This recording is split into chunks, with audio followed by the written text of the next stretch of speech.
যেই নাকি নিজের সমালোচনা না করে অন্যের সমালোচনা করে, এই মানুষটাকে আল্লাহ তাআলা নিজে অভিশাপ দিয়েছেন যে অন্যের সমালোচনায় মেতে ওঠে। আল্লাহ তাআলা কোরআনে কারীমের সূরাতুল হুমাযার প্রথম আয়াতে বলতেছেন, ওয়াইলুল লিকুল্লি হুমাযাতিল লুমাযা, ওয়াইলুল লিকুল্লি হুমাযাতিল লুমাযা। একদল মানুষ দেখবেন, একটা শ্রেণী আছে দেখবেন, এটা নিয়ে খুব অহংকার করে, গর্ব করে বলে, আমি যা বলি একেবারে সামনাসামনি, পিছনে কথা বলি না। এরকম কিছু লোক আছে না?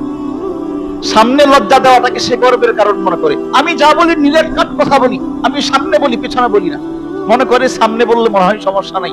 আল্লাহর আয়াত বলে, ওয়াইলুল লিকুল্লি হুমাযাতিল লুমাযা, ওয়াইল নামক জাহান্নাম ওই মানুষটার জন্য, ধ্বংস ওই মানুষটার জন্য যে নাকি সামনে পিছনে অন্যকে নিয়ে মেতে ওঠে।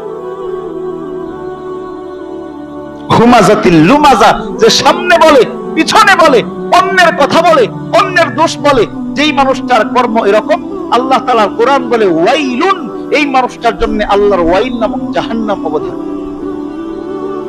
এজন্য গর্ব করার কোনো কারণ নাই, অহংকার কোনো কারণ নাই যে অন্যের সমালোচনা করে অনেক বড় হওয়া যায়। অন্যের সমালোচনায় কেউ সঠিক হয় নাই, আগে নিজেকে নিয়ে সমালোচনা করা। আজকের কথার মূল কথা এটাই, বারবার উচ্চারণ করার মূল টার্গেট এটাই, নিজেকে নিয়ে ভাবা, নিজেকে ঠিক করা। যত চুপ থাকা যায় নিজেকে নিয়ে ভাবেন, আল্লাহ গোটা দুনিয়া ঠিক করে দিবেন।